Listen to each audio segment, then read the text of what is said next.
Excelentíssimo senhor relator, senhores deputados, senhoras deputadas que integram a presente comissão.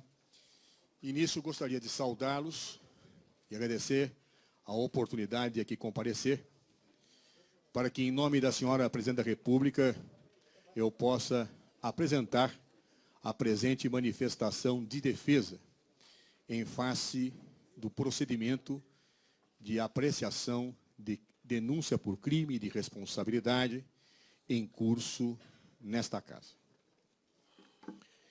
De início, senhores deputados, senhoras deputadas, eu gostaria de dizer que essa defesa que acaba de ser entregue é uma defesa longa, exaustiva, são quase 200 páginas de texto, onde são feitas considerações de natureza jurídica, de natureza técnico-econômico-financeira.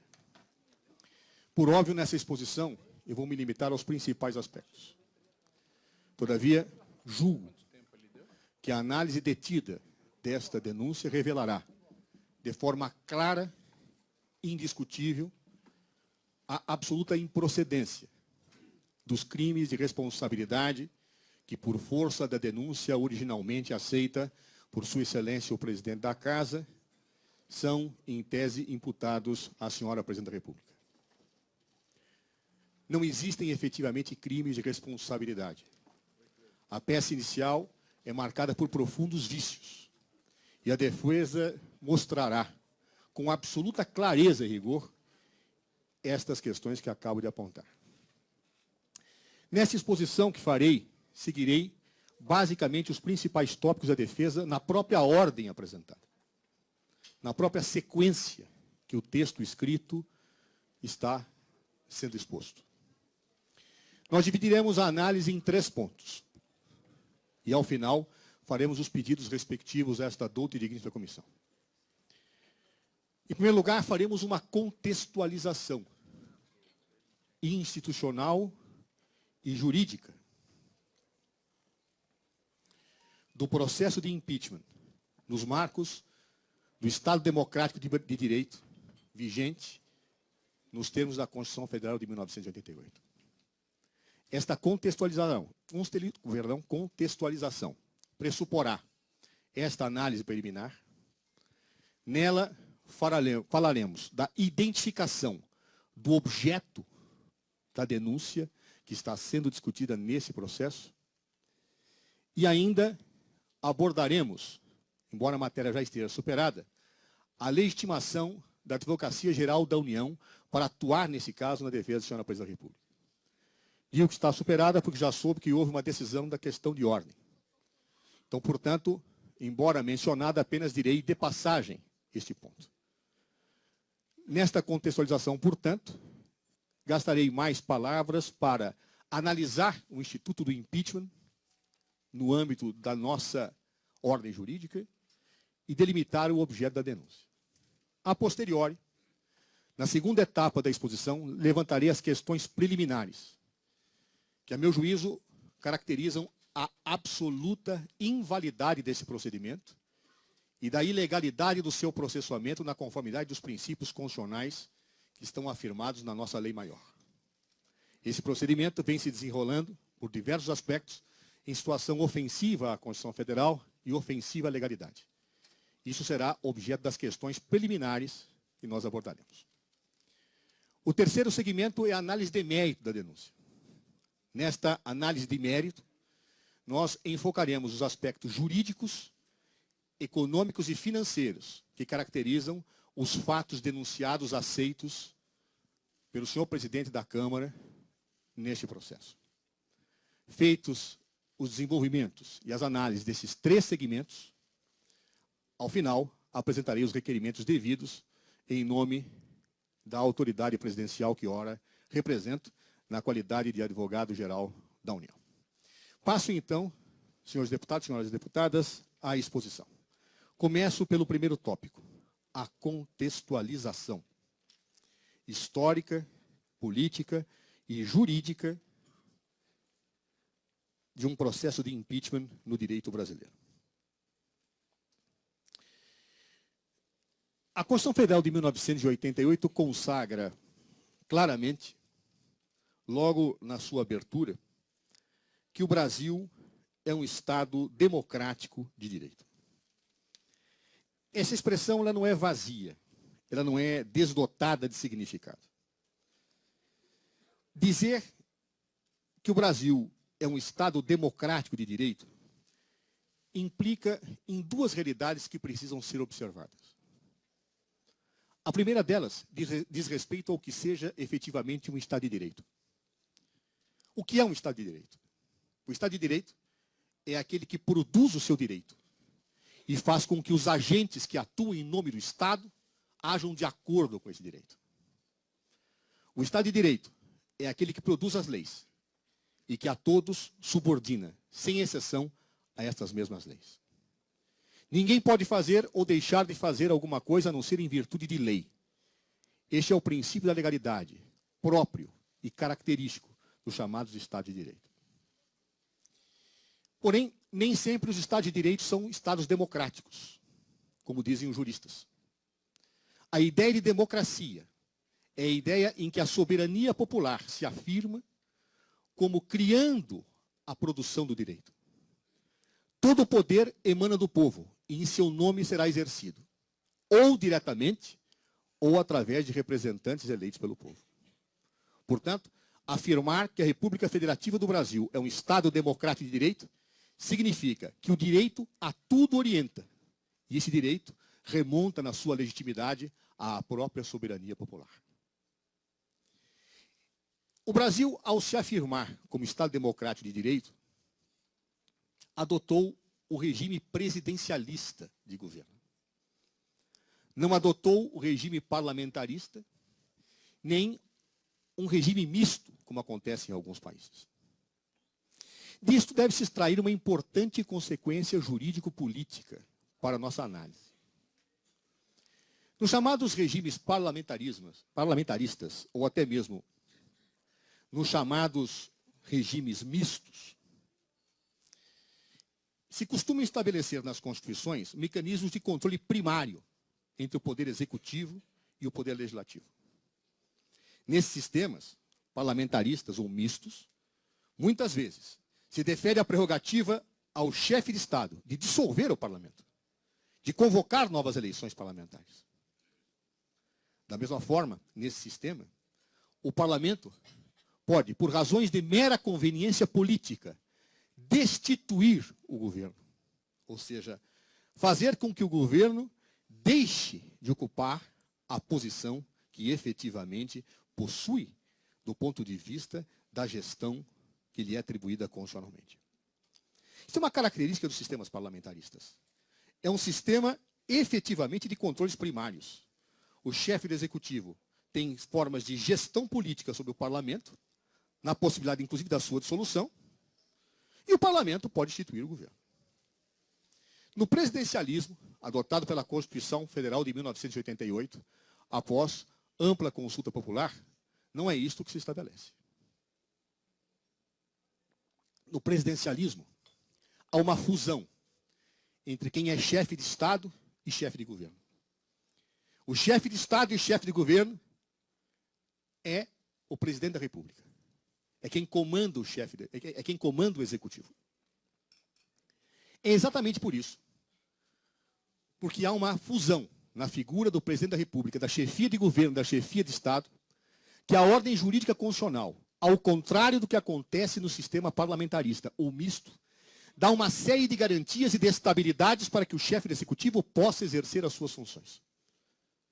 Garantias e estabilidades que não decorrem de favores à pessoa de quem governa, mas garantias e estabilidades que decorrem da missão institucional que o chefe do executivo recebe no presidencialismo.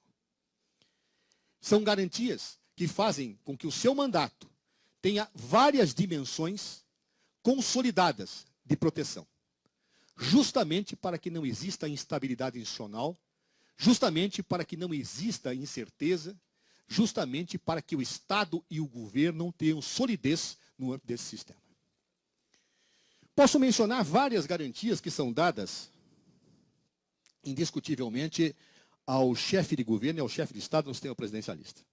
várias delas estampadas e acolhidas no texto da Constituição Federal de 1988. Vejam, por exemplo, nobres deputados, a regra contida no artigo 86, parágrafo 4º da Constituição Federal em vigor.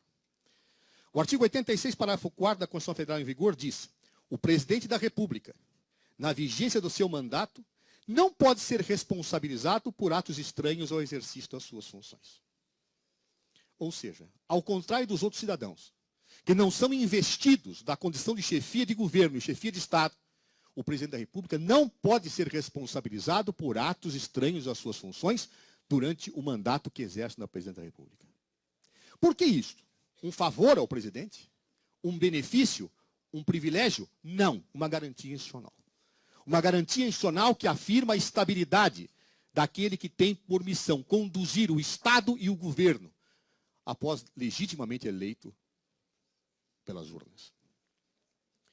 Outra garantia que a Constituição dá, demonstrando essa estabilidade institucional que se afirma no presidencialismo para quem chefia o Estado e o chefia de governo. Artigo 86, parágrafo 3º da Constituição Federal. O parágrafo antecedente àquele que há pouco li, diz o seguinte: enquanto não sobrevier sentença condenatória, nas infrações comuns, o presidente da República não estará sujeito à prisão. Ao contrário dos outros cidadãos, nas infrações comuns, o senhor presidente da República não pode ser preso, a menos que tenha uma sentença condenatória. Por quê? Um favor a ele? Não. Garantia institucional. Garantia de Estado. Garantia de governo. Outro aspecto. Artigo 51, inciso 1 da Constituição Federal. De acordo com o artigo 51, inciso 1 da nossa lei maior, compete privativamente à Câmara dos Deputados: 1. Autorizar, por 2/3 de seus membros, a instauração de processo contra o presidente e o vice-presidente da República e os ministros de Estado. Por que se submeteria o legislativo à instauração de um processo criminal? Para a garantia institucional do Estado, para a garantia institucional da estabilidade das relações governamentais e públicas. Não é um privilégio, não é uma vantagem em razão da pessoa do presidente, mas uma segurança institucional que aponta pelos valores que cercam o presidencialismo em quaisquer formas constitucionais que adotam esse regime de governo. Da mesma forma, há que se observar ainda a regra da prerrogativa de foro, prevista no artigo 102, inciso 1, letra B da Constituição Federal. Somente o Supremo Tribunal Federal pode julgar originariamente o presidente da República. Privilégio? Não. Isso não se trata de uma forma de escapar da jurisdição, nem de violentar em maneira alguma situações características do Estado de Direito. Se trata de assumir uma prerrogativa de estabilidade, para que o chefe do Executivo, o chefe de Estado, o chefe de governo, seja julgado apenas pela Suprema Corte do nosso país. Note-se, portanto, que todo o conjunto de valores que está estampado na nossa Constituição demarca esta garantia de estabilidade institucional indispensável, imprescindível para o sistema presidencialista. É diferente no parlamentarismo. É diferente no sistema misto, onde conveniências políticas podem destituir e mudar governos. No presidencialismo, não. Os mandatos são outorgados e legitimamente devem ser exercidos com absoluta estabilidade, salvo situações excepcionalíssimas, de grande intensidade valorativa e de clara ofensa a princípios sensíveis do texto da Constituição. Somente em situações extremas no presidencialismo se admite a cassação do mandato do presidente da República.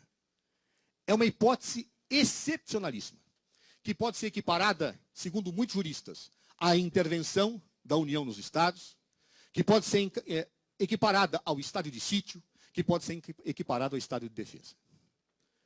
O impeachment, portanto, no presidencialismo, é uma situação de absoluta excepcionalidade institucional, justamente por força das garantias que marcam esse sistema de governo.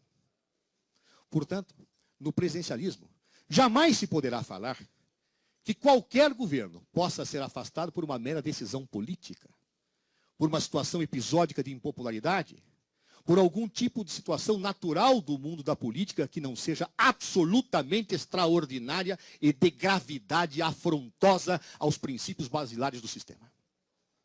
Não há impeachment no sistema presidencialista sem situação de gravidade extrema, sem excepcionalidade extrema, sem incontrovérsia absolutamente que se ponha como induvidosa. Esta é a realidade constitucional subjacente e que demarca, do ponto de vista político e jurídico, a compreensão que devemos ter do processo de impeachment no direito brasileiro. Bem, feitas essas considerações, cumpre que venhamos entender, juridicamente, a forma pela qual a nossa Constituição acolhe o chamado processo de impeachment. Processo pelo qual o presidente da República pode perder o seu mandato. Como visto, o processo de impeachment não é um processo meramente político, como alguns falam. É um erro, é um equívoco, grosseiro, juridicamente refutado por toda a doutrina e por toda a jurisprudência. O processo de impeachment é um processo jurídico-político. Por quê? Porque não se afasta politicamente um presidente eleito no presidencialismo. Ele só pode ser afastado se ocorrerem pressupostos jurídicos claros, indiscutíveis. Somente quando ocorrem esses pressupostos jurídicos claros e indiscutíveis é que se abre a possibilidade de se fazer uma apreciação política sobre eventual conveniência ou não de permanência do presidente da República. Sem os pressupostos jurídicos, sem a configuração desses pressupostos básicos, jamais poderá haver o impeachment validamente posto no campo de um Estado democrático de direito que adote o regime presidencialista. E qual é, efetivamente, o pressuposto jurídico para que ocorra um processo de impeachment? Para que se possa abrir a avaliação política de permanência ou não, de conveniência ou não de permanência do chefe do executivo e do chefe de governo. A Constituição é clara. O pressuposto jurídico que deve acontecer para que possa ser desencadeado validamente um processo de impeachment é a ocorrência dos chamados crimes de responsabilidade. Se não houver crime de responsabilidade, se não houver fato que se tipifique como crime de responsabilidade no sistema presidencialista, em um Estado democrático de direito, não pode haver cassação de mandato do presidente da República, chefe de Estado, chefe de governo. Não pode haver impeachment. É exatamente por isso que a Constituição, no seu artigo 85, trata do pressuposto jurídico, trata dos chamados crimes de responsabilidade, que são justamente os crimes que, se verificados, permitirão ao parlamento apreciar, após essa constatação, se é conveniente ou não o afastamento do presidente da República. Diz o artigo 85 da Constituição Federal. São crimes de responsabilidade os atos do presidente da República que atentem contra a Constituição, e especialmente contra. E aí vem 7 incisos. No parágrafo único, afirma: esses crimes serão definidos em lei especial, que estabelecerá as normas de processo e julgamento. Muito bem. Fica claro que o rol do artigo 85, ao dizer o que são crimes de responsabilidade, foi taxativo. No entanto, remeteu a matéria para uma lei especial. Lei especial antiga dentre nós. A Lei 1079 de 1950. Ou seja, a Constituição fornece o arquétipo normativo para a tipificação dos crimes de responsabilidade e é a legislação infraconstitucional quem vai tipificá-los. As normas constitucionais não têm palavras inúteis. As normas constitucionais, elas expressam os valores e os pressupostos pelos quais um legislador deve tratar de um tema. Colocam limites, balizas e orientações. A simples leitura do artigo 85 da Constituição Federal, mesmo que se não fizéssemos uma análise da legislação infraconstitucional, nos permite dar uma prefiguração do que pode e do que não pode ser admitido como crime de responsabilidade no direito brasileiro, nos marcos da Constituição Federal de 1988. Basta ler e fazer uma exata exegese do artigo 85 da Constituição Federal para que isto resulte claro. Utopicamente, pela interpretação adequada que a doutrina e a jurisprudência fazem do artigo 85, eu gostaria de dizer, pontualmente, quais são os aspectos exigidos pela Constituição para que possa ser configurado um crime de responsabilidade. Primeiro ponto.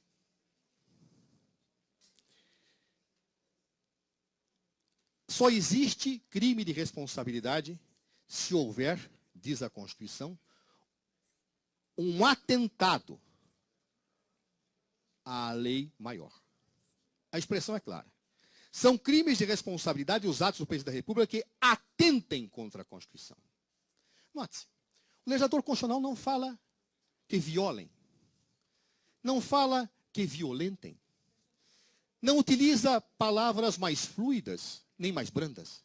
Ele fala que atentem, fala em atentado, fala em violência, fala em ato extremo, fala em ato de ruptura a princípios sensíveis.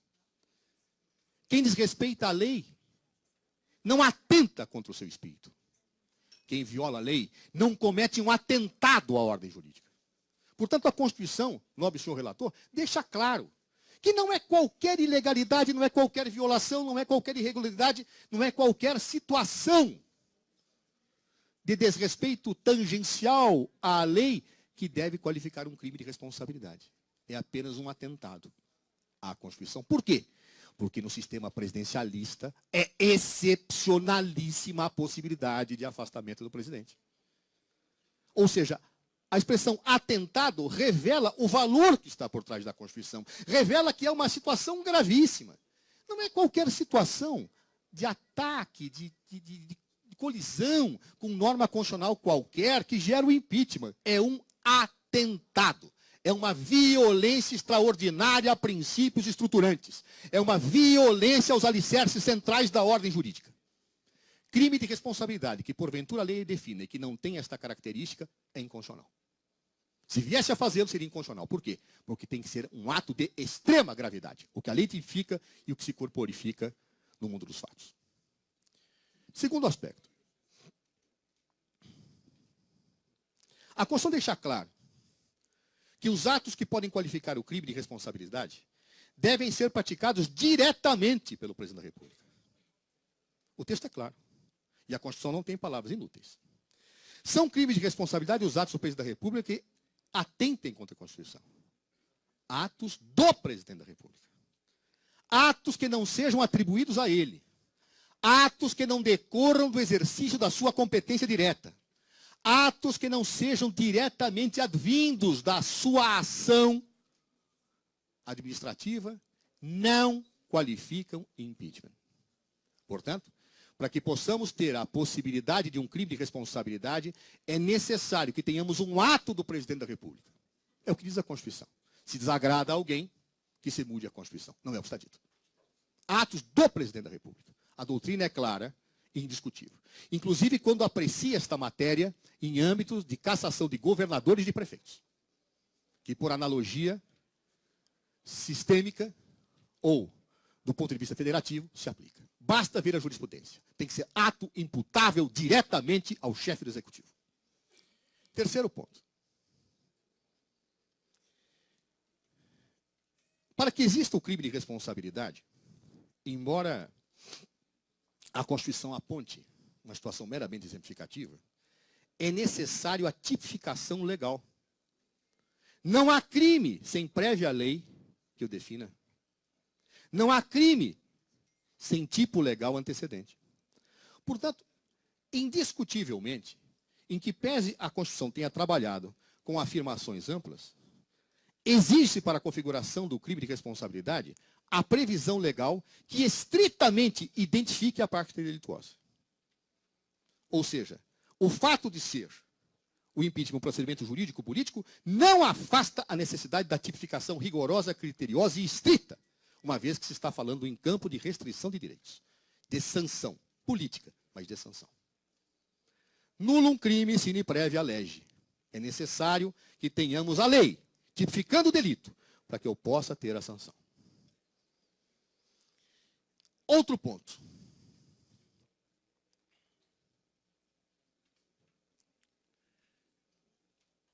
não podem qualificar como impeachment os atos praticados fora do exercício do mandato ou das funções de presidente da República. É a aplicação ao texto do próprio artigo 86, parágrafo 4º da Constituição Federal, que já li. O presidente da República não pode ser responsabilizado criminalmente nem politicamente por atos que sejam praticados fora do exercício das suas funções. Portanto, nenhum crime, nenhum delito que se refira a fatos que antecedam o exercício do mandato, por força do artigo 86, parágrafo 4º da Constituição Federal, pode ser qualificado como crime de responsabilidade. E, finalmente, surge do texto constitucional a ideia de que um crime de responsabilidade, para a sua configuração, exige ação dolosa do presidente da República. Por que isto? Porque a Constituição fala em atentado. Não existe atentado culposo. Atentado ao texto constitucional é doloso, é má-fé, é deliberado, vem de iniciativa. Impossível a configuração, data máxima vênia de entendimentos opostos, de crime de responsabilidade sem ação dolosa do primeiro mandatário do país. Aliás, todos nós sabemos que em sede da tipificação de delitos, crimes dolosos são sempre tipificáveis, mas os culposos, para que possam ter a sua tipificação, exigem determinação legal expressa. E não existe na nossa legislação infraconstitucional, como veremos, tipificação que preveja crimes culposos. Portanto, um crime de responsabilidade exige que o ato praticado pelo presidente da República seja por ele diretamente praticado. Que seja um ato doloso. Que seja um atentado à Constituição, uma violência excepcional, capaz de abalar os alicerces do Estado. Exige a tipificação legal. Portanto, todo um conjunto de ingredientes necessários para a configuração de um processo de impeachment. Fora desses pressupostos, qualquer processo de impeachment é inconstitucional, é ilegal. E é nesse plano que tem se colocado uma discussão que, a meu ver, muitas vezes se coloca muito mal na opinião pública. Tem se indagado. Impeachment é golpe? Senhores deputados, senhoras deputadas, pode ser ou não. É fato que o impeachment está na Constituição. E se todos esses pressupostos forem atendidos e a lei for atendida, pois bem, o impeachment não será golpe. Será uma situação extraordinária, excepcionalíssima. Mas, se esses pressupostos não forem atendidos, se não houver um atentado à Constituição, se não houver ato imputável ao presidente, se não for uma ação dolosa, se ela não for tipificada, a tentativa de impeachment é golpe de Estado, sim.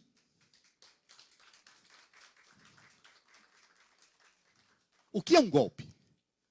Muitos não gostam da expressão, porque talvez refugiria à tecnicalidade jurídica.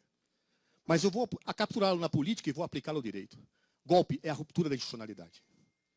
Golpe é o rompimento de uma Constituição. Golpe é a negação de um Estado de Direito. Não importa se ele é feito por armas. Não importa se ele é feito com canhões ou com baionetas caladas. Se ele é feito com um simples rasgar de uma Constituição, sem supedâneo, sem base fática, ele é golpe. O mundo atual não tem assistido mais, pelo menos em vários continentes, golpes militares. Por isso, hoje, se buscam discursos retóricos, se buscam discursos de formulação de falsos ingredientes jurídicos para se justificar a violência. E isto é grave. Golpe, com ruptura da Constituição, abala a institucionalidade de um país. Golpe, com ruptura da Constituição, ofende o Estado Democrático de Direito. Golpe, com o rasgar de um texto constitucional, como o nosso, que custou tanto sangue, tantas dores, tantas lutas para ser afirmado, é algo que jamais será perdoado pela nossa história.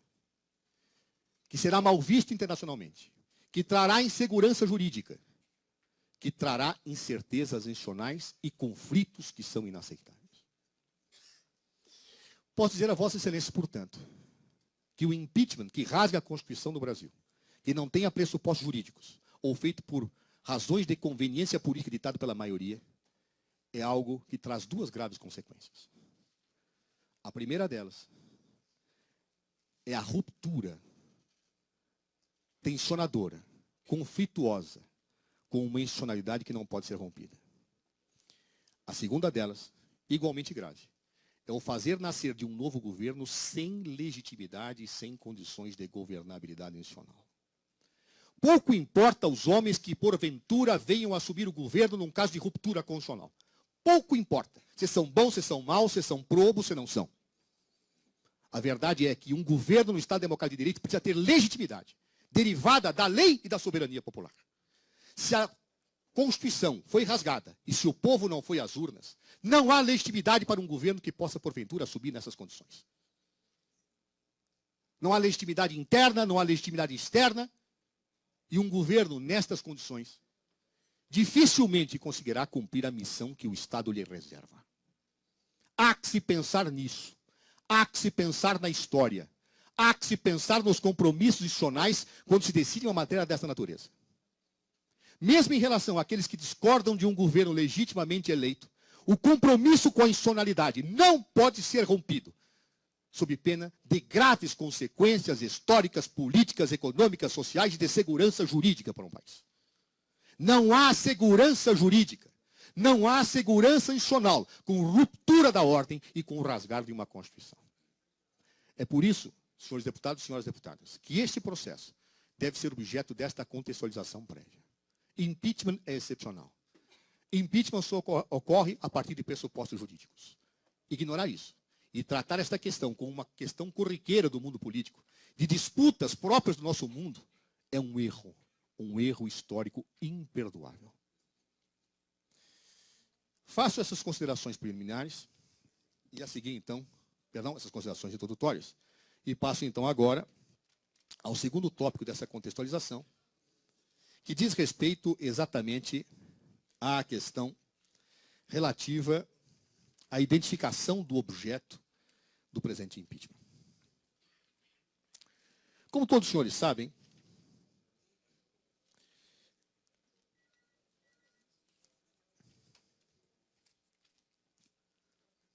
o presente processo de impeachment foi provocado por uma representação de cidadãos que a ofertaram ao senhor presidente da Casa. O senhor presidente da Casa, nobre deputado Eduardo Cunha, houve por bem acolher em parte a denúncia. Vinculado a decisões anteriores, Sua Excelência delimitou claramente o objeto do presente impeachment. Afirmou que os fatos anteriores ao atual mandato da Presidência da República não podem ser considerados nesse processo. Descartou todas as denúncias que dizem respeito a fatos antecedentes. E delimitou o objeto deste pedido de impeachment a apenas 2 fatos, que às vezes têm sido objeto de grande confusão na discussão que se coloca. Os 2 fatos foram claramente identificados na denúncia, embora não sejam tão claramente descritos, claramente identificados a decisão do senhor presidente da Câmara, mas não são claramente descritos na denúncia. Aliás, a denúncia, do ponto de vista jurídico, é bastante vaga. Inclusive, imprecisa. E, tecnicamente, bastante reprovável, passível, inclusive, até de sofrer uma eventual rejeição por inépcia, como nós falaremos ao longo dessa exposição. Os únicos fatos que são discutidos neste processo, que está sob exame dessa comissão, são os seguintes. De acordo com a decisão do presidente da Casa, que é quem tem competência para definir esse objeto e dar início ao processo de impeachment. Primeiro, a edição de 6 decretos não numerados, nos meses de julho e agosto, todos fundamentados no artigo 38 da Lei 13.080, de 2 de janeiro de 2015, e no artigo 4º da Lei 13.115, de 20 de abril. Portanto, 6 decretos não numerados que abrem créditos adicionais. Esse é o primeiro fato, objeto de apreciação desta comissão. O segundo fato é o inadimplemento financeiro da União com o Banco do Brasil S.A., em virtude do atraso no pagamento de subvenções econômicas do âmbito do crédito rural, e inadimplemento que, como demonstraremos, não é propriamente um mútuo. Ou seja, são as chamadas pedaladas fiscais. Mas note-se, os 6 decretos e as chamadas impropriamente pedaladas fiscais só podem ser considerados por esta comissão no âmbito de 2015, porque a Constituição não permite. A Constituição é clara. O presidente da República, na vigência do seu mandato, não pode ser responsabilizado por atos estranhos ao exercício das suas funções. E a decisão do presidente da República, do presidente da Câmara, fez um claro corte. São só esses 2 fatos. Quaisquer outros fatos, com a devida vênia, quaisquer outros fatos que não sejam esses dois, não podem ser discutidos nesta comissão especial e nesse processo de impeachment. Podem ser discutidos nas comissões da Casa, podem ser chamados ministros para esclarecer, podem ter inquéritos policiais, podem ser debatidos onde quer que Vossas Excelências queiram, na imprensa, de público, mas no processo de impeachment não. Por que não pode? Porque este é o objeto. E não há processo de impeachment que dê respeito ao devido processo legal. Não há processo de impeachment que possa ultrapassar os limites da sua denúncia devidamente aceita. Portanto, nesse momento, quero deixar claro que a defesa de Sua Excelência, a Presidente da República, se recusa, neste processo, a discutir qualquer fato que não tenha a ver com essas duas circunstâncias que ensejaram as denúncias. Nenhum outro fato a defesa discutirá. Porque se houver essa discussão, como tem havido, e demonstraremos isso, esse processo é nulo. Esse processo não sobrevive. A defesa não tecerá nenhuma consideração sobre os fatos que não sejam objeto dessa denúncia. Poderá fazê-lo nas ruas, nas comissões, no parlamento, onde quer que Vossas Excelências queiram, mas nunca num processo de impeachment. A Constituição tem que ser respeitada. O princípio do devido processo legal não pode ser violentado. E, portanto, a defesa se cingirá exclusivamente àquilo que é o objeto da denúncia. E proporá a nulidade deste processo sempre que isto for transgredido.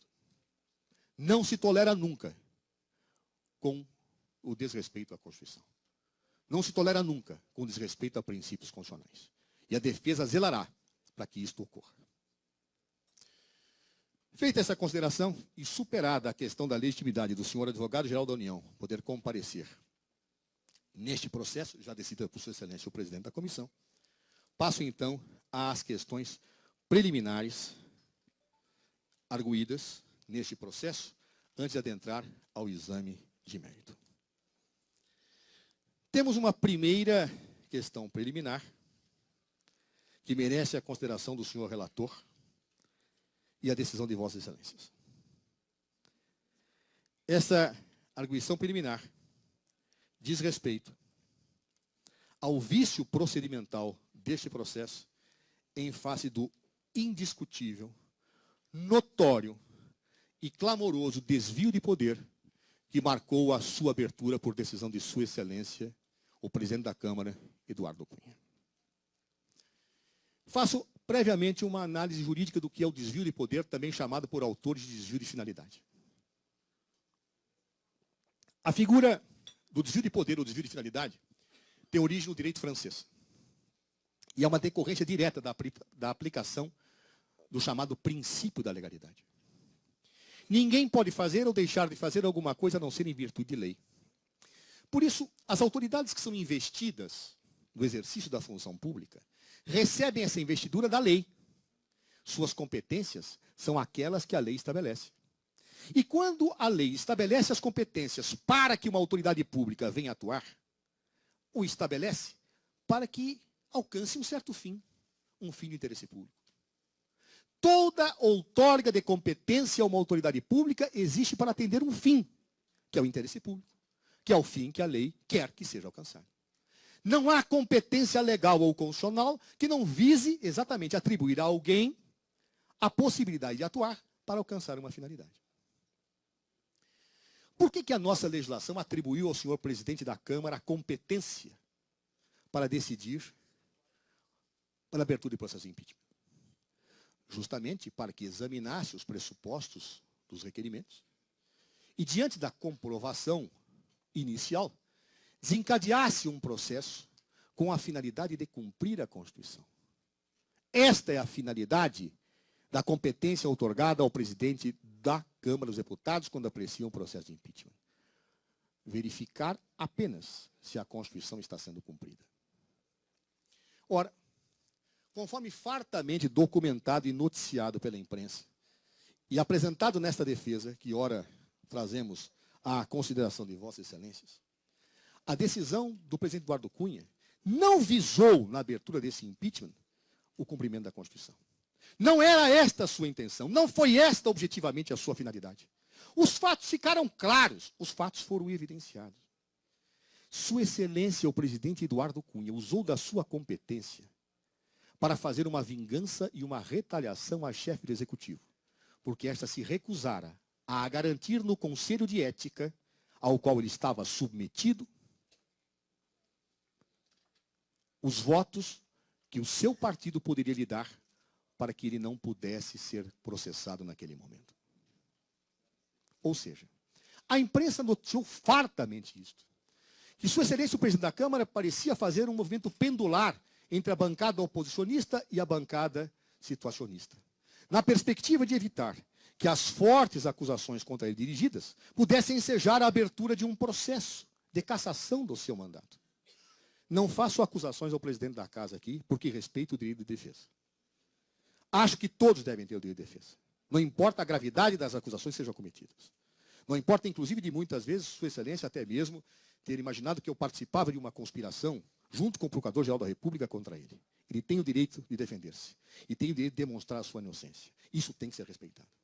Todavia, naquele momento, agia o seu presidente da Câmara no movimento pendular. Dialogava com as bancadas oposicionistas, dizendo, olha, se vocês não vierem abrir processo contra mim, eu abro impeachment. E mandava recados ao governo dizendo, se vocês não garantirem seus votos, eu abrirei o processo de impeachment.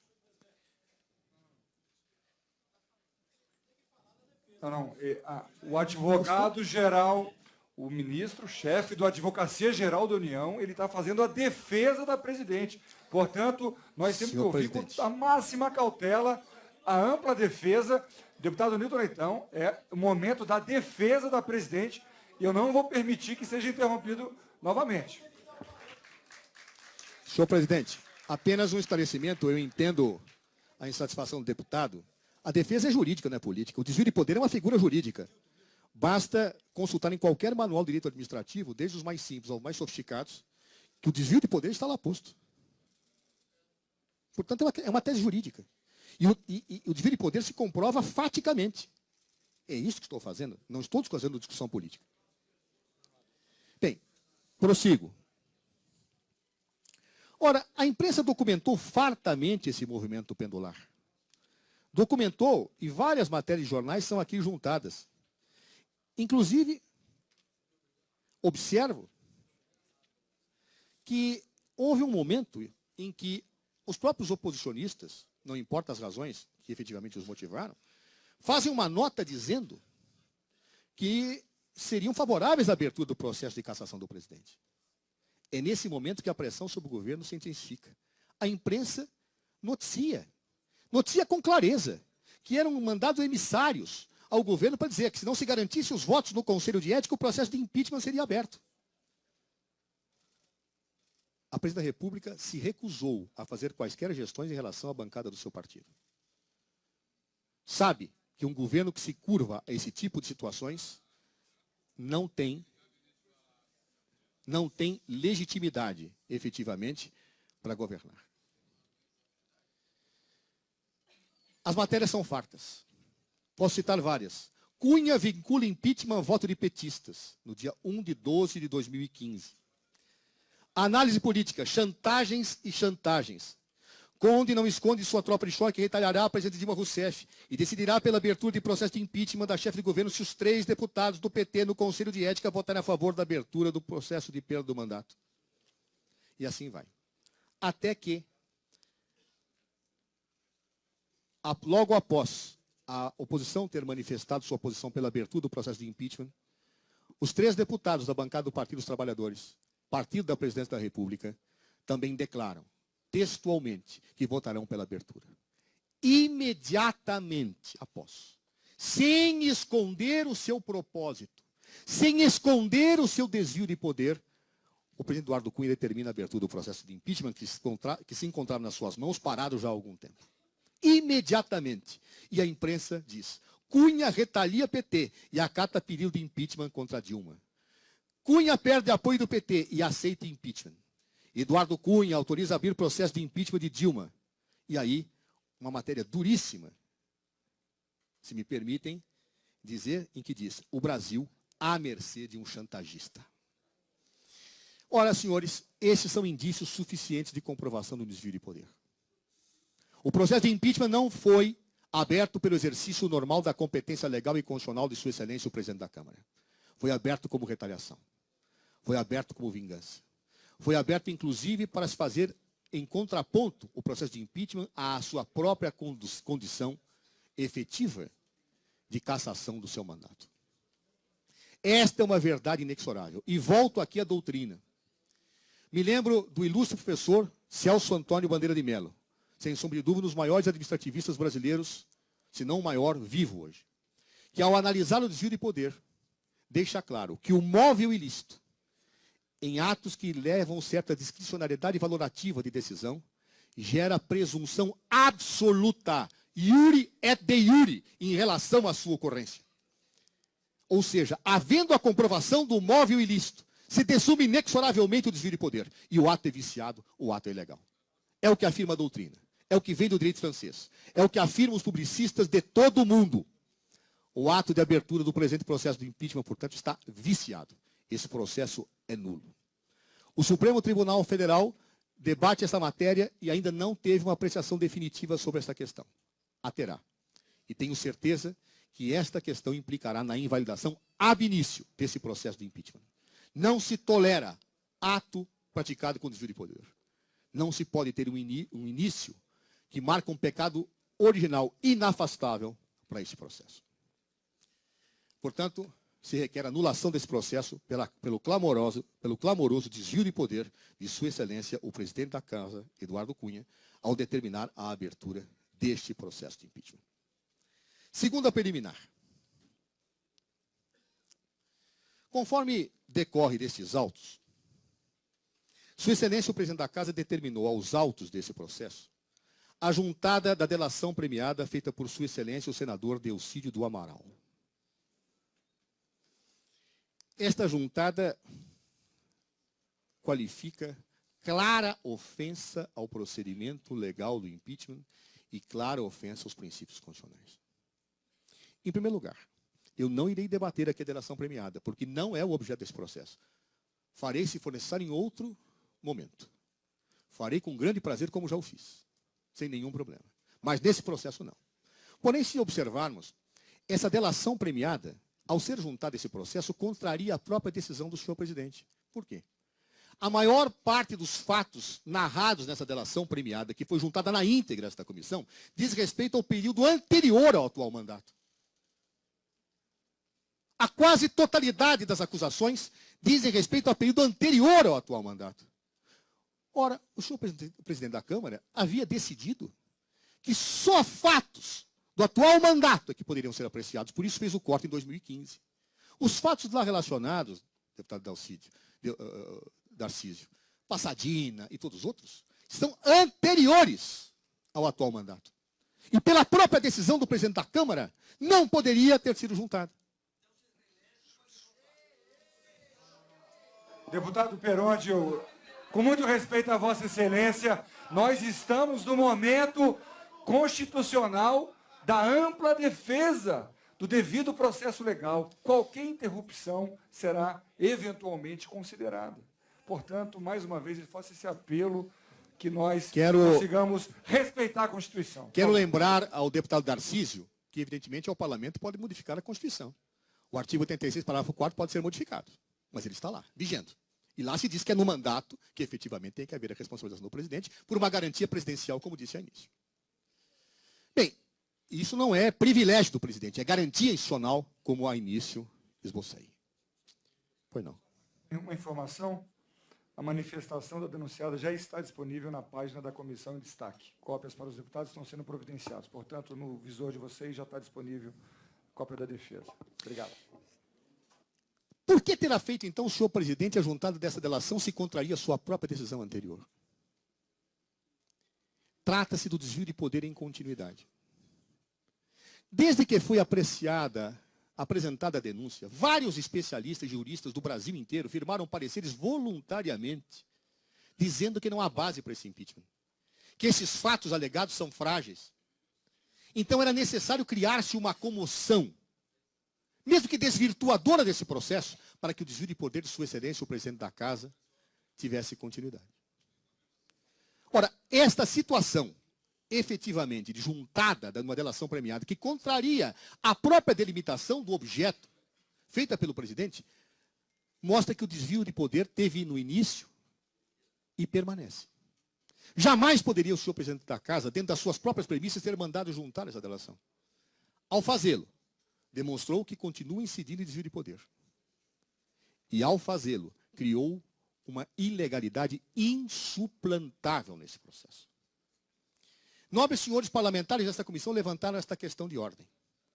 Efetivamente, se entendeu que esta delação não pode ser considerada, mas, data máxima vênia, senhor presidente, se deixou ela entranhada nos autos, permitindo a apreciação e, portanto, desvirtuando e desfigurando legalmente o objeto desse processo de impeachment. Nesse ponto, com todas as venas, senhor presidente, vai aqui a discordância da defesa com a decisão que, a nosso juízo, Vossa Excelência tomou e que anula esse processo.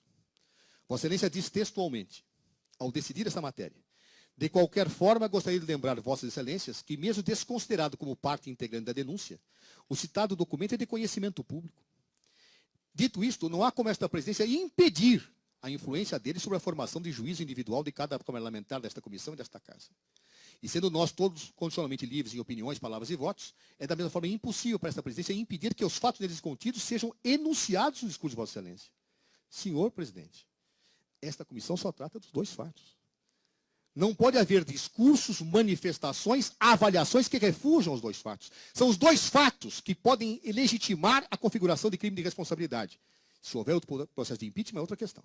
Aqui são só estes. Então, esta comissão não pode tratar desse problema, não pode debater.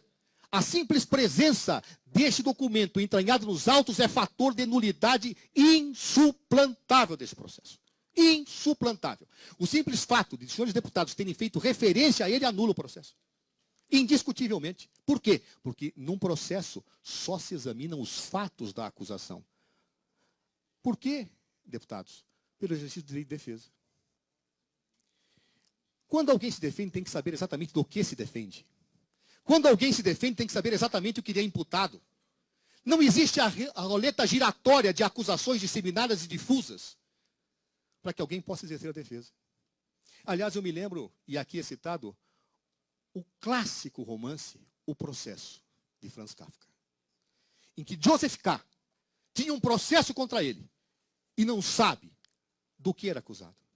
Do que é acusada a senhora presidente? De todos os fatos do senhor Delcídio? Não. Do que é acusada a senhora presidente? Dos fatos que a cada momento são citados num processo? Defesa se faz diante de fatos objetivamente imputados. E neste processo só há dois. Ao se tecer considerações que podem influenciar a convicção dos senhores parlamentares em relação a quaisquer outros documentos, você traz uma nulidade ao seu processo. Se dirá, mas isto é um processo político, isto é diferente. Não é. É um processo jurídico-político. A própria Lei 1079 de 1950 manda aplicar o Código de Processo Penal subsidiariamente a este processo. O Código de Processo Penal deve ser aplicado. E o próprio Código de Processo Penal não admite fatos novos, aditando denúncias ou aparecendo incidente, tanto dentro de um processo. É um processo jurídico-político? É. Mas os pressupostos de análise do crime são penais e processuais penais. Não se transforme isso numa arena política fora de normatividade, fora de processualidade, com desrespeito à legislação penal. Isso traz nulidade insuplantável. Então, portanto, senhor presidente, com todas as vênias, o fato do senhor presidente da casa ter mandado juntar essa denúncia, o fato de senhores parlamentares terem feito menção e análise a ela ao longo desse processo, o fato de Vossa Excelência não ter determinado os entranhamentos e autorizado reflexões e ponderações políticas nesse processo por parte dos parlamentares desta comissão em relação a isso, inquina de vício insanável esse processo, devendo ele, portanto, ser anulado. Terceiro ponto. Terceira preliminar. Houve por bem esta comissão, a partir de plano de trabalho proposto pelo senhor relator, por realizar uma etapa procedimental em que seriam ouvidos os autores da denúncia, para melhor esclarecer. Quero observar que em ação de descumprimento de preceito fundamental proposta pelo Partido Comunista do Brasil, o rito de impeachment foi rigorosamente tratado pelo Supremo Tribunal Federal. E nos termos de voto vencedor de Sua Excelência o ministro Luiz Roberto Barroso, ficou claro que o procedimento de impeachment que seria aplicado em quaisquer casos a partir do julgamento desta ação tomaria como parâmetro o processo de impeachment realizado pelo então ou contra o então presidente da República, Fernando Collor de Mello. Aquele era o parâmetro. Basta olhar o que foi decidido pelo Supremo e como foi realizado o processo de impeachment do ex-presidente Fernando Collor de Mello para se verificar que antes da defesa, ninguém foi chamado a se pronunciar. Ninguém. Por quê? Porque depois da denúncia vem a defesa. Assim foi feito e essas foram as regras. Ao inovar esta comissão com todas as vênias, fazendo com que com que cidadãos que subscreveram a denúncia aqui comparecessem para esclarecer a denúncia, incorreu em gravíssimo equívoco processual. Primeiro, porque se respeitou o rito definido pelo Supremo Tribunal Federal. Em segundo lugar, porque não existem esclarecimentos verbais de autor de denúncia em processo de natureza criminal. Se a denúncia não é clara, se a denúncia é obscura, ela é inepta. Não pode o julgador chamar a pessoa do denunciante para esclarecer o que disse. Até porque isto é uma ofensa ao direito de defesa. Não pode o denunciante aduzir fatos, fazer colocações em agregação à denúncia para esclarecer. Ou ela se sustenta por si, ou não se anexa ao seu subscritor para explicá-la. Não existe isso no Estado de Direito. É inaceitável e caracteriza ofensa aberta e escancarada ao princípio do devido processo legal e às normas aplicáveis de acordo com a Lei 1079 de 50 ao processo de impeachment. Ao aqui virem mais, os cidadãos que denunciaram fizeram considerações estranhas ao objeto do processo. Falaram de toda a denúncia e não apenas daquilo que estava sendo discutido. Falaram de inúmeros fatos que haviam sido rejeitados pelo presidente. Como se pode esclarecer uma denúncia que não está em curso? Como se pode tecer considerações sobre fatos que não foram recebidos pelo presidente da casa, sem violação aberta, escancarada e desabrida ao direito de defesa da autoridade presidencial denunciada? É uma violação flagrante, tumultuária, indiscutível, inarredável do processo de impeachment na forma com que está estabelecido. Portanto, neste caso, feriu-se o rito do procedimento do impeachment. Feriu-se o direito de defesa da senhora presidente da República. Feriu-se a Constituição. E, portanto, o processo se impõe como nulo de pleno direito.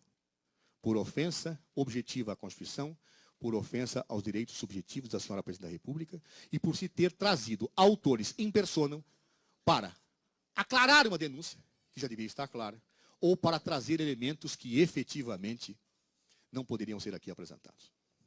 Finalmente, última preliminar, para que possa adentrar o mérito, senhor presidente, quero dizer que a defesa da senhora presidente não foi intimada para comparecer a esses atos processuais. Para a lisura de um processo e para o exercício do direito à ampla defesa, a defesa deve ser intimada para a presença em todos os atos. Não basta a cientificação inicial da abertura do procedimento. A jurisprudência é clara. A defesa não foi intimada para que comparecer. Se o fosse, teria levantado a objeção à realização desta etapa, que alguns deputados levantaram e tiveram a questão de ordem deferida. Se a defesa tivesse sido chamada, teria apresentado suas razões e talvez evitado essa nulidade. Ou então, se concordasse com aquilo, poderia ter apresentado quesitos, poderia ter apresentado questões. Não foi intimada. Portanto, há, pela ausência de intimação da defesa, senhora presidente, uma clara e indiscutível ofensa ao direito constitucional da sua ampla defesa. Estas são as preliminares, senhor presidente. Passo agora ao mérito.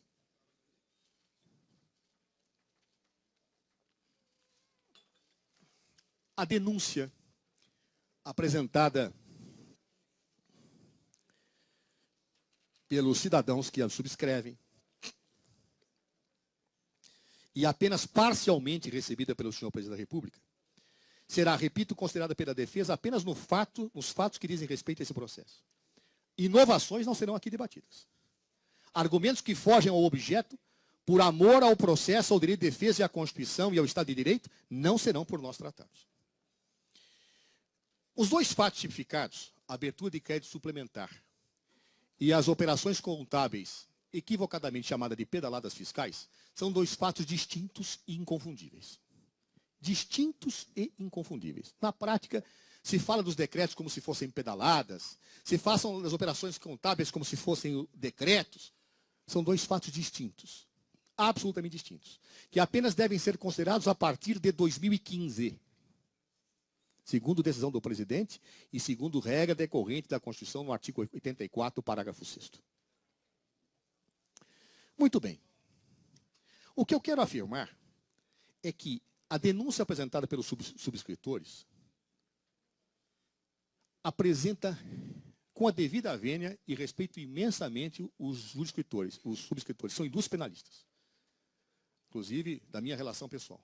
Mas apresenta erros conceituais básicos de direito financeiro. Básicos. Se vocês lerem a defesa, verão que são clamorosos os equívocos. Clamorosos. Com a devida vênia e acatamento. Grosseiros. Pueris. E que podem ser explicados, talvez sem a sofisticação de todas as páginas dessa defesa, com alguma facilidade. Em primeiro lugar, quero observar que afirma-se que 6 decretos durante 2015 foram editados em desacordo com a lei orçamentária e que isto qualificaria um crime de responsabilidade. Fala-se que esses decretos teriam violentado as metas fiscais, teriam implicado em gastos fiscais excessivos, teriam levado a um desequilíbrio financeiro que abalou o país. Afirmar-se isso é desconhecer minimamente direito financeiro. Minimamente.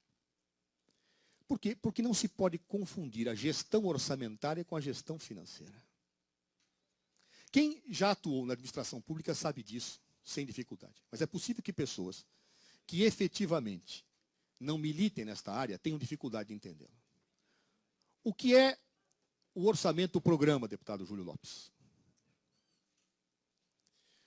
É uma lei que estabelece uma programação, em que você faz uma previsão daquilo que vai arrecadar e estipula onde vai gastar. A lei orçamentária é uma decorrência do princípio da legalidade. Ninguém pode fazer ou deixar de fazer alguma coisa a não ser em virtude de lei. Logo, o administrador só pode gastar naquilo que a lei autoriza. É a regra. É uma programação. É claro que quando a lei orçamentária é aprovada pelo Congresso Nacional, se faz uma estimativa de receita. Essa estimativa pode se cumprir ou não se cumprir. Pode haver recursos e pode não haver. Foi por isso que a Lei de Responsabilidade Fiscal criou instrumentos que garantem o controle financeiro a despeito da programação orçamentária. Isso se processa através do chamado contingenciamento. O que é o contingenciamento? Muitas vezes eu tenho uma previsão de recurso. Muitas vezes eu tenho uma previsão de que um recurso entre. Mas o recurso pode não entrar. A receita pode estar superestimada. Então, se autoriza a possibilidade de edição de um ato administrativo que limite o gasto a despeito da possibilidade orçamentária. É isto, com a devida vênia, o que dizem todos os especialistas em direito financeiro e a própria lei de responsabilidade fiscal, o deputado Júlio Lopes. O que é o contingenciamento? É a limitação de gasto que, em tese, está admitido no orçamento. É por isso que, às vezes, se faz essa confusão, e é comum se fazer na imprensa. Ah, você não gastou tudo aquilo que devia no teu orçamento. Eu não podia. Por que não podia? Porque estava contingenciado. Porque havia um decreto que limitava. E por que o decreto limitava? O decreto limitava porque não tinha recurso para fazê-lo. Tem orçamento, mas não tem o financeiro. Tem orçamento, mas não tem a possibilidade de gastar. Tem orçamento, ou seja, autorização legal para gasto, mas não tem efetivamente como desembolsar. Isso é de uma obviedade cristalina. Muito bem. É óbvio que quando eu falo em créditos suplementares, eu não estou falando em gestão financeira, estou falando em gestão orçamentária. E por que se fazem créditos adicionais suplementares? A lei prevê os casos em que isso acontece. Taxativamente, prevê. Na maior parte das vezes, não tem nenhuma implicação com o gasto financeiro. Por quê? Porque quem regula o gasto financeiro é o contingenciamento. Na defesa há um exemplo, a meu ver, muito claro. E me permitam traduzir para a linguagem mais comum, não técnica. Imaginem os senhores que no começo do ano, um pai de família resolva fazer o orçamento doméstico. E numa das etapas coloca lá, gastos na feira. E prevê que vai gastar mensalmente R$ 500 na feira. Então diz, comprarei R$ 50 de abacaxi, 40 de uvas, 30 de limão e assim por diante. Ocorre que ao longo da sua jornada, os seus ganhos caem. Caem. Ele passa, ou ele perde o emprego, ou a comissão que recebia caiu, e ele passa a não ter financeiro que pudesse honrar com aquilo que o orçamento prevê. O que ele faz? Segura o gasto. Na lista dele estava previsto que ele poderia gastar, mas ele não tem dinheiro. Ele segura. Esse segurar é exatamente o contingenciamento. Muito bem. Mas pode acontecer que naquela listinha necessidades novas ocorram. Um membro da sua família, por exemplo, talvez tenha se enjoado de comer tal fruta e queira outra. Então chega o pai de família e fala, pai, será que ao invés de eu comprar R$ 30 de uva, eu podia comprar de 50 de mamão, tirando os 20 da uva e passando para o mamão que só tem 30? O pai fala, perfeito, eu não vou gastar mais. Eu não tenho financeiro, eu não vou gastar mais. Então o que ele faz? Baixa uma alteração, ou faz uma alteração da lista. O crédito suplementar é a alteração da lista sem que implique em gasto a mais. Por quê? Porque o gasto é controlado pelo contingenciamento. É o que diz a lei de responsabilidade fiscal. O crédito suplementar, ele apenas altera a disponibilidade do gasto. Por quê? Porque o financeiro é controlado por um decreto. O que chama a atenção aqui, senhores deputados, é que se é assim, há que se entender que meta fiscal não tem nada a ver com orçamentário. Meta fiscal tem a ver com o que é efetivamente gasto. E, portanto, o crédito suplementar não guarda a menor pertinência com os gastos, que são controlados pelo decreto de contingenciamento. Ora,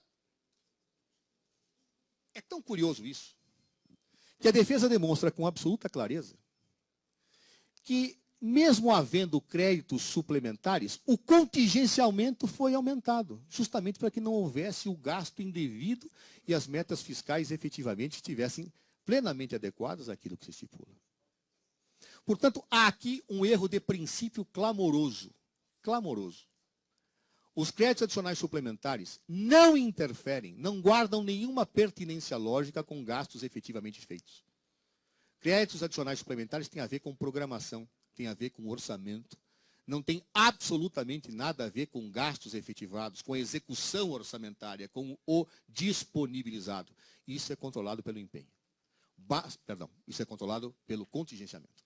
Basta apenas ler a lei de responsabilidade fiscal para que se tenha isso como exato. Aliás, isso não acontece só no governo federal. Isso não acontece só no governo federal. Se os senhores olharem vários outros estados, é assim que se verifica.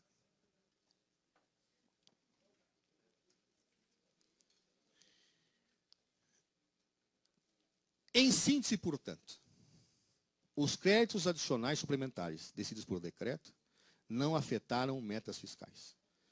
Metas fiscais têm a ver com gestão financeira. Gestão financeira é controlado pelo decreto de contingenciamento. E a simples alteração de um crédito suplementar não implica em ofensa a nenhuma meta fiscal estabelecida.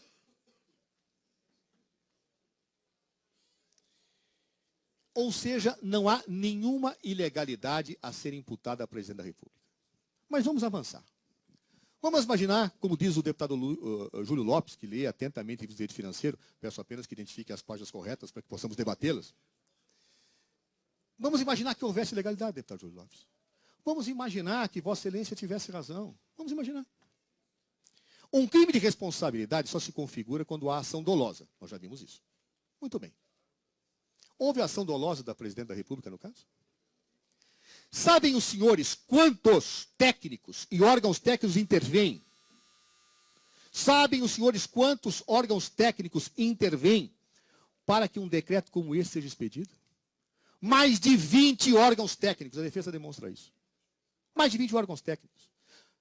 Desafio a quaisquer dos senhores parlamentares a olharem os anexos desses decretos. São rubricas técnicas, trabalhadas, todas exigem parecer técnico econômico e parecer jurídico. Todas foram respaldadas por pareceres jurídicos dos diferentes órgãos técnicos da administração federal. Imaginam, senhores, que a Presidente da República, ao receber um relatório como este, irá agir com má fé? Quando todos os técnicos, todos, dizem que isto é possível, que é factível e que deve ser feito? Há um princípio de direito, que é o princípio da legitimidade dos atos administrativos. Os atos administrativos se presumem legais, até prova em contrários. Ora, todos esses decretos foram estribados em manifestações de órgãos técnicos, consideradas e presumidas legais.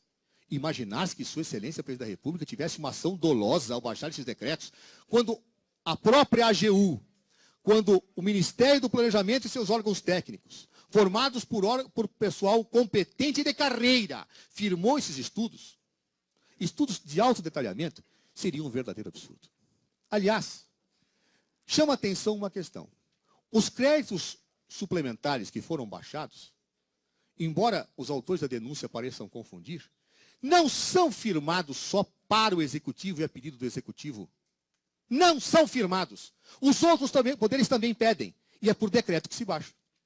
Um dos decretos que está aqui colocado foi pedido pelo Poder Judiciário, pela Justiça do Trabalho. Incorreu o presidente do Superior Tribunal do Trabalho, do TST, em crime também? Ao pedir a adequação, incorreu em crime? Quero lembrar que o próprio TCU também pede. E vai se dizer que a Presidente da República é culpada por isso? Quando um outro poder pede, quando técnicos atestam do outro poder que isso deve ser feito, quando técnicos do Executivo também afirmam que isso é factível, onde está o dolo? Onde está a má-fé? Portanto, mesmo que houvesse ilegalidade na expedição dos decretos suplementares, parece induvidoso que dolo da chefia do Executivo não há. Aliás, a jurisprudência é absolutamente tranquila no Brasil, ao dizer que o chefe do Executivo, que se baseia em pareceres técnicos dos órgãos competentes, não age com má fé, mesmo que porventura ilegalidade possa ser imputada ao seu comportamento. Se crime de responsabilidade, como visto pela Constituição e pela lei, exige dolo, esse simples fato descaracteriza abertamente a ocorrência desse delito. Ainda gostaria de observar, no plano da descaracterização do dolo presidencial, nesses decretos, algo importante. Não há ilicitude. Não se pode confundir gestão financeira com gestão orçamentária. Mas há de argumentando tanto. Imaginemos que houvesse. Durante 15 anos, desde a entrada em vigor da Lei de Responsabilidade Fiscal, o Tribunal de Contas da União e os Tribunais de Contas dos Estados admitiram essa prática. 15 anos. Todos os estados executaram. E, portanto, se essa casa decidir pelo impeachment da Presidente da República, haverá processo de impeachment em todo o país, de governadores e prefeitos. Saibam disso. Todos praticam a mesma coisa. Todos. Por quê? Porque as Cortes de Contas sempre aceitaram isso. Houve um momento em que, em 2014, todavia, o Tribunal de Contas da União decidiu o oposto. Mudou-se a jurisprudência.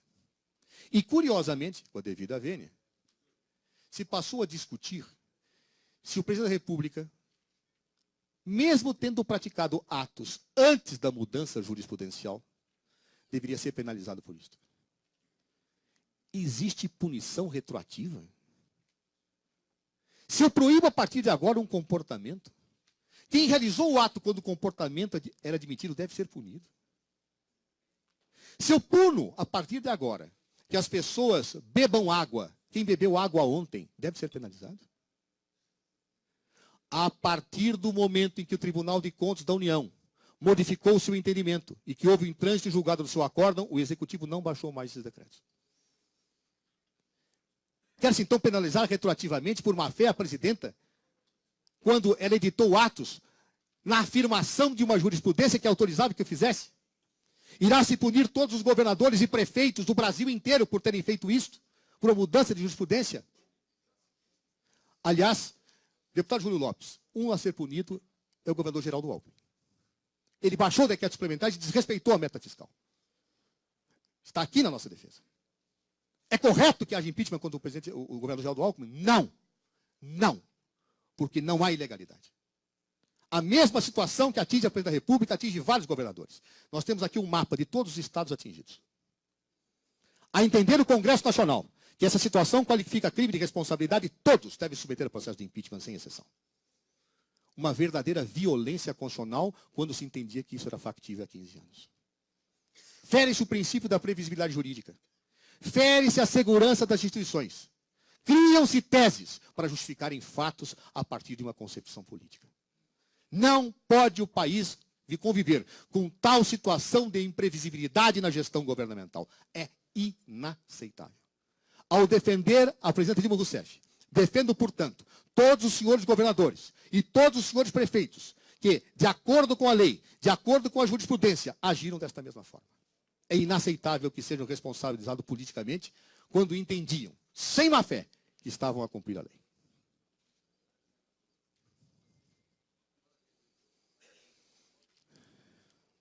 Um outro aspecto. Se examinarmos os decretos que abriram créditos suplementares, veremos algo curioso. Boa parte dos valores, cerca de 70%, se não me falha a memória, desses valores, que estão estipulados nesses decretos suplementares, tiveram como objetivo o Ministério da Educação e Cultura. Por quê? Sabem por quê, senhores deputados? Porque o TCU determinou. Aquela alocação de recursos feitos pelos créditos suplementares foi determinada pelo próprio TCU. O que esperava que a presidente da República fizesse? Que descumprisse a ordem do Tribunal de Contas da União? Não se pode confundir despesas obrigatórias com despesas discricionárias. As obrigatórias são aquelas que decorrem da lei. E estas, o presidente da República tem o dever de viabilizá-las. Inclusive por decretos de suplementação, como foram feitos. Se crime tivesse havido, seria a figura que os penalistas chamam de inexigibilidade de conduta adversa. Eu não tenho como praticar outra conduta porque era o que a lei me mandava. E boa parte desses decretos foram decorrentes de decisão do TCU, dos valores envolvidos, nesse decreto. Está aprovado na defesa. Como se esperava que a presidente agisse? Que não se fizesse? Que desrespeitasse o TCU?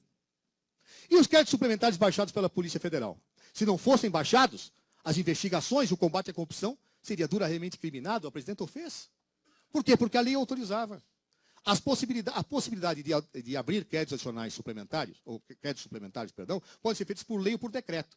Mas que sejam feitos por decreto, tem que estar aprovada a lei orçamentária. E a lei orçamentária aprovada por esse Congresso autorizou que assim fizesse. Onde está o ilícito? Onde está a má-fé? Não há. E se não há ilícito, se não há má-fé, se há inexigibilidade de conduta adversa, não há crime. Não há crime de responsabilidade. Não há o pressuposto jurídico para a abertura de um processo de impeachment.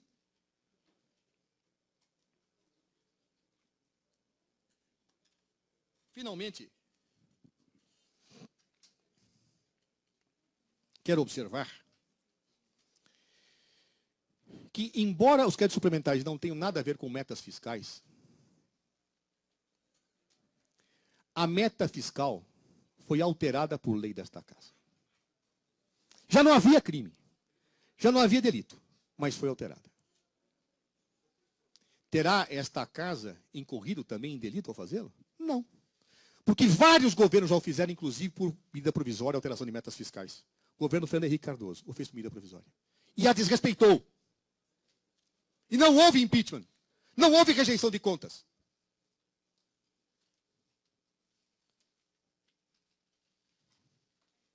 Neste caso, a lei foi alterada. A meta foi cumprida. E os decretos não têm nada a ver com isso. Há crime. 2 pesos e 2 medidas numa democracia, no Estado de Direito? Se altera metas e não se cumpre, não há problema. Baixa os decretos que não têm nada a ver com as metas e se altera a lei, há problema. Aliás, em direito administrativo é muito comum se afirmar que mesmo que existisse ilegalidade, que no caso não há, a lei convalidaria o que foi feito. É a convalidação que excluiria qualquer ilegalidade. A lei deu cobertura para a alteração das metas fiscais, que em nada foram afetadas pelos decretos que estão sendo considerados.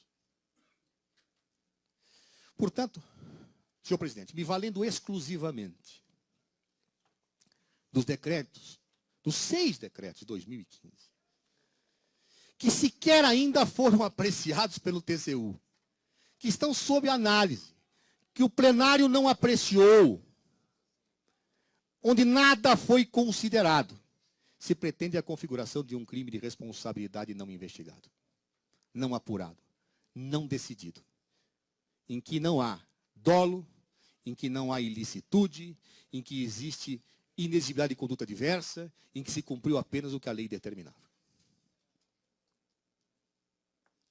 Passo então ao segundo ponto do mérito. As chamadas impropriamente pedaladas fiscais.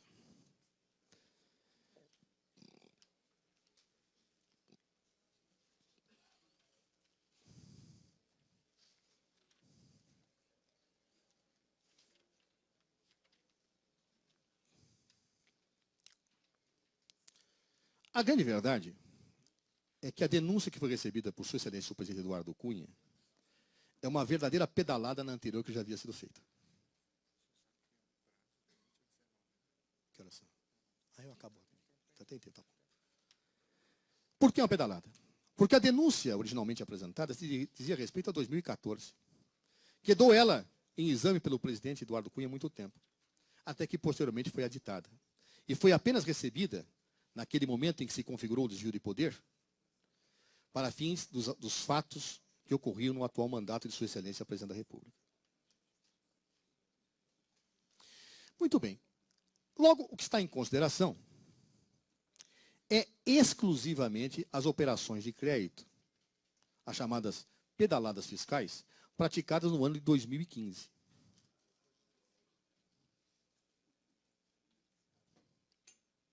E aqui merece um exame cuidadoso a questão. A denúncia salta aos olhos pela sua inépcia. Salta aos olhos. Todo o foco da denúncia diz respeito à situação de relação jurídica existente decorrente do chamado Plano Safra. O Plano Safra é um plano que está previsto em lei e é regulada por portarias do Ministério da Fazenda. Não é a Presidente da República quem o disciplina. São portarias do Ministério da Fazenda. Muito bem. O Plano Safra não envolve operações de crédito. Através dele, o governo apenas dá subvenções econômicas a operações de crédito rural. Com base nisto, e afirmando que existe um passivo crescente, mesmo antes do ano terminar, os denunciantes dizem que há pedaladas, que há fraudes, que há ofensa à lei de responsabilidade fiscal neste episódio. Os estudos mostrados aqui mostram claramente que não há fraudes. Ao contrário do crescimento da dívida que se aponta, de 1º de janeiro a 30 de junho, a dívida caiu. E ao final do ano, tudo foi pago. Que ilegalidade houve? O que afirmam os denunciantes é que, na verdade, esse tipo de situação seria de empréstimos simulados. Como a lei de responsabilidade fiscal proíbe que as instituições financeiras públicas emprestem dinheiro para o executivo, então o que se constrói? Que, na verdade, o executivo, ao não fazer os repasses das subvenções ao Banco do Brasil, teria feito um empréstimo. Ou seja, ao não pagar, tomou emprestado. A confusão jurídica chega a ser grotesca, com a devida vênia. Empréstimo é empréstimo, subvenção é subvenção. Prestação de serviços é prestação de serviços, comodato é outra coisa. Quando eu contrato alguém para prestar um serviço ou para subvencioná-lo, se eu não faço o pagamento, eu não estou tomando dinheiro emprestado. Por exemplo, se Vossa Excelência tiverem um empregado na sua casa e atrasarem o pagamento, isso significa que o empregado está emprestando dinheiro aos senhores? Não. O senhor está atrasado. O senhor pode ser inadimplente.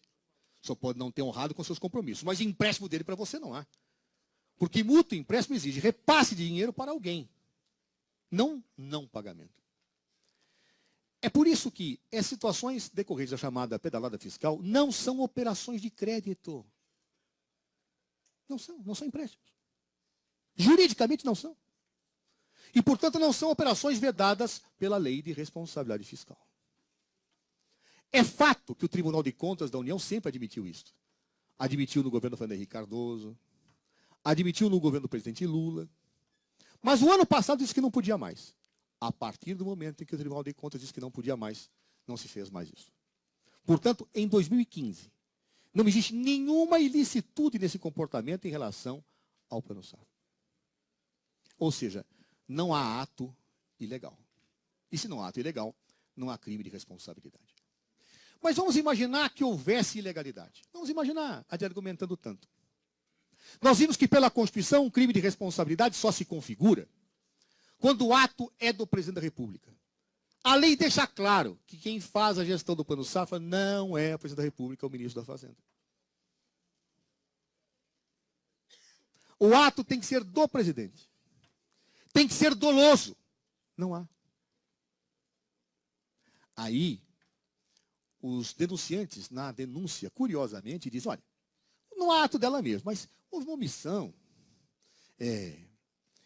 Ela tem a responsabilidade de gerir toda a administração. Bom, se é assim, então o presidente da República, os governadores, os prefeitos, os senhores deputados têm que ser responsáveis por tudo que acontece nos seus governos, nos seus gabinetes. É essa a teoria?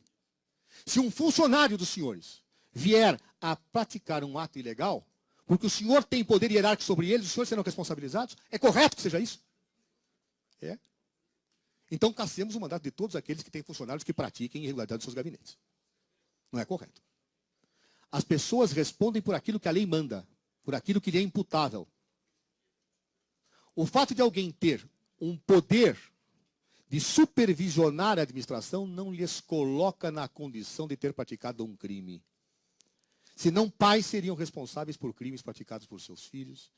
Senão, se responderia pessoalmente por atos praticados por pessoas sem que se tivesse má fé, apenas porque estavam trabalhando sob sua tutela, guarda e supervisão.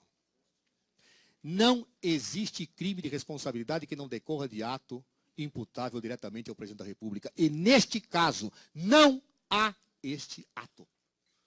No caso do Plano Safra, das chamadas situações de aludido empréstimo, não existe esta situação. E também aqui, repita-se, houve uma alteração da jurisprudência. Também aqui houve uma alteração jurisprudencial. Deverá a senhora presidente da República responder por atos anteriores à mudança da jurisprudência do tribunal? É correto? É jurídico? Parece evidente que não.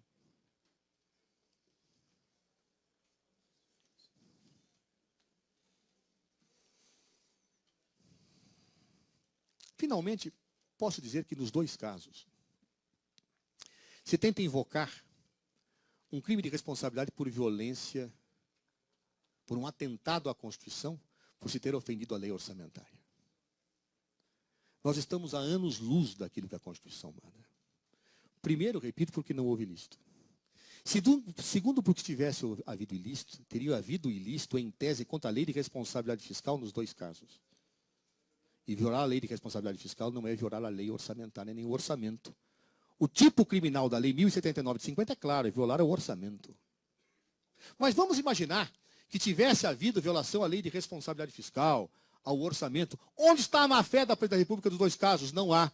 Onde está o atentado à Constituição nos dois casos? Não há. Foram procedimentos adotados por vários governos. Foram procedimentos adotados por muitos anos. Foram procedimentos acolhidos pelos tribunais de contas do Brasil inteiro. Subitamente muda-se de posição e se quer aplicar uma sanção retroativa. Que atentado à Constituição há? Que má-fé há?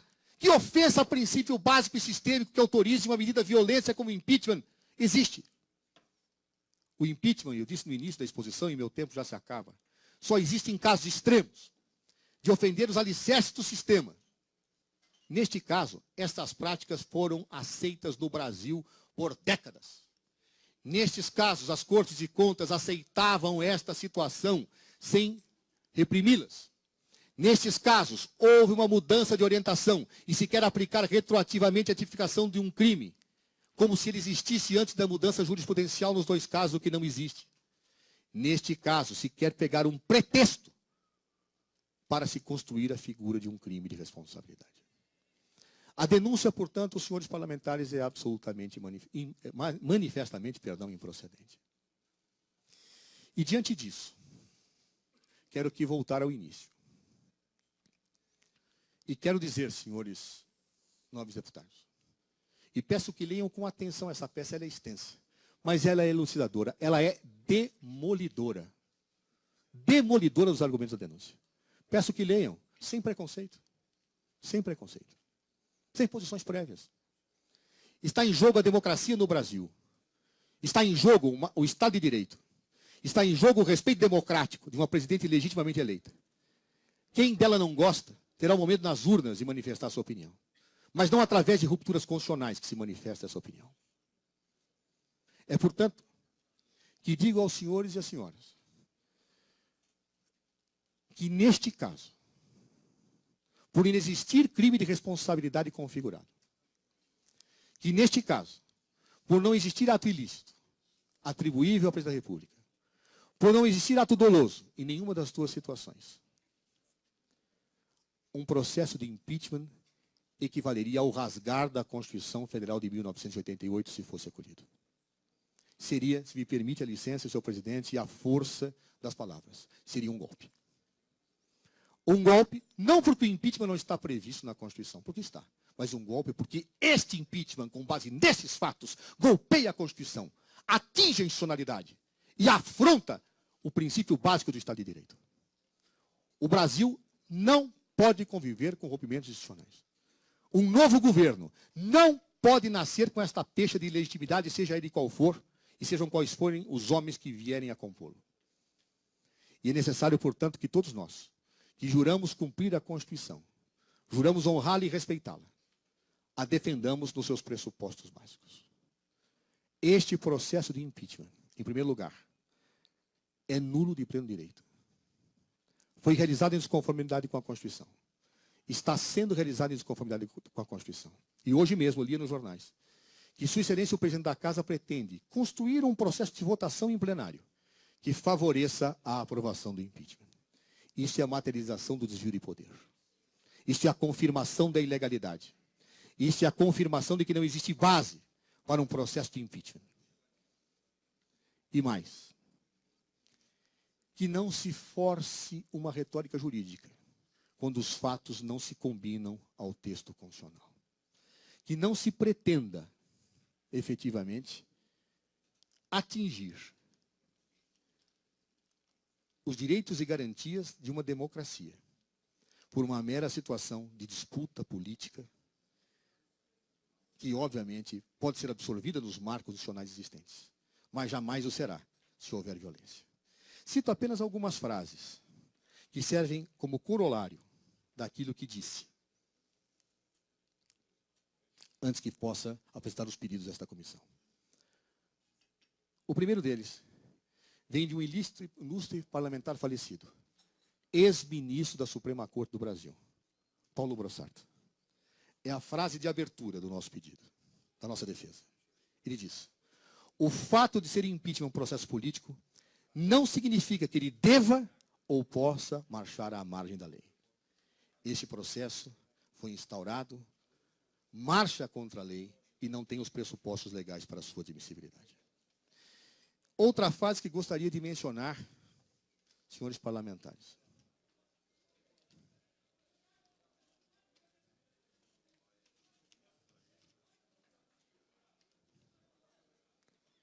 Outra frase que gostaria de mencionar, senhores parlamentares, se assim me é permitido. É uma frase que talvez seja uma avaliação definitiva sobre o que seja um Estado constitucional. Vem de Thomas Paine e serve para qualquer tentativa de constituir um novo governo a despeito da Constituição que nos rege. Dizia Thomas Paine, um governo sem Constituição é um poder sem direito. Caso um novo governo nasça de um processo de impeachment, com um golpe à Constituição Federal de 1988, ele não terá direito. Pode ter poder enquanto ele durar, mas não terá direito. Não terá estabilidade. Não terá condições democráticas de reunir as energias necessárias para que o país possa, em conjunto, sair da crise. É, portanto, nesse sentido que proponho, em primeiro lugar, a aceitação das preliminares invocadas, para que seja anulado esse processo ab início, porque contrariador da Constituição e das nossas leis. Proponho que sejam rejeitadas as denúncias, porque ineptas, e porque não encontram amparo na Constituição por não existirem crimes de responsabilidade passíveis de serem imputados à Presidenta da República por tudo aquilo que foi exposto. Os requerimentos são afirmados textualmente na defesa. Se pede anulação, se pede reabertura de prazos, se pede a improcedência. Peço, portanto, que Vossas Excelências, uma vez que meu tempo se esvai, que considerem, acima de tudo, o honroso dever que todos os senhores receberam, e que eu também recebi quando pertencia a esse parlamento, de honrar a democracia, de honrar o Estado de Direito, independentemente das nossas convicções políticas e ideológicas. Que façamos do país o país que vem sendo desde a Constituição de 1988. Um país que disputa, um país que diverge, mas um país que respeita as suas instituições. Honremos com a nossa Constituição. Honremos com o Estado de Direito. Essa é a nossa missão. Não se admite, nos tempos atuais, no nosso país, depois de tantos anos da ditadura militar de 1964, um golpe à Constituição. Isso não será admitido. A história nos observa. O mundo nos observa. E, portanto, nenhum de nós, jamais, por maior que sejam suas visões e raivas atinentes à atual governante, tem o direito de romper com a ordem institucional estabelecida num verdadeiro Estado democrático de direito, que pertence a todos os brasileiros e todos os brasileiros. Eu gostaria de agradecer,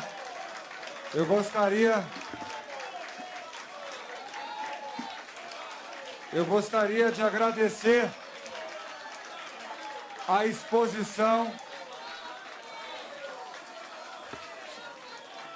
Ministro, eu gostaria de aproveitar que Vossa Excelência já está indo, a agradecer a sua presença, a sua disponibilidade e dizer uma coisa para Vossa Excelência. Primeiro, Vossa Excelência foi muito bem recebido por essa comissão. Segundo, um dos primeiros atos que essa mesa fez, seu ministro, foi distribuir para cada um dos membros titulares suplentes um exemplar da Constituição. Terceiro, fomos pessoalmente, toda a mesa e o relator ao Supremo Tribunal Federal. Apenas para dizer uma coisa, o artigo 2º da Constituição, a harmonia e independência entre os poderes, ele é absolutamente fundamental para a democracia. Dizer que esta presidência, e falo em nome de toda a comissão, esta presidência tem utilizado como fonte absoluta de todas as decisões a Constituição Federal. E depois, sempre à luz do direito, a 1079, o rito de 92. Lembrando, ministro, que em 92, durante este exato momento, na 10ª sessão, deputado Molon, na 10ª sessão para apresentação, se for o caso, se o denunciado assim quiser. Não houve nenhuma reunião. Esta é a 8ª reunião. Porque uma denúncia de mais de 5.000 páginas e documentos, se ela não tiver oportunidade, se essa comissão não tiver oportunidade de esclarecimento da denúncia, aí sim a gente poderá estar cometendo um equívoco e um grave erro. A essa comissão, senhor ministro, e agradecendo e finalizando, nos compete admitir ou não, dar admissibilidade ou não. Não sabemos quando e como será o relatório do deputado Gilvareira antes. Mas lá no Senado Federal, em caso de admissão pelo plenário, aí sim, se fará dilação de prova, se fará oitiva, se fará testemunha, aí sim é o local onde será feito o julgamento. Porquanto, todas as decisões foram pautadas na decisão do Supremo Tribunal Federal. E o próprio ministro Barroso fala, momento de diligências para esclarecimento da denúncia, sem desconsiderar, claro, o julgamento político da admissibilidade, mas jamais desconsiderando os aspectos jurídicos e técnicos. O senhor foi muito... Seja muito bem-vindo e está... Vossa Excelência... Já falamos, Júlio. Obrigado, ministro. Muito obrigado, parabéns pela sua exposição. E o senhor está dispensado, senhor ministro.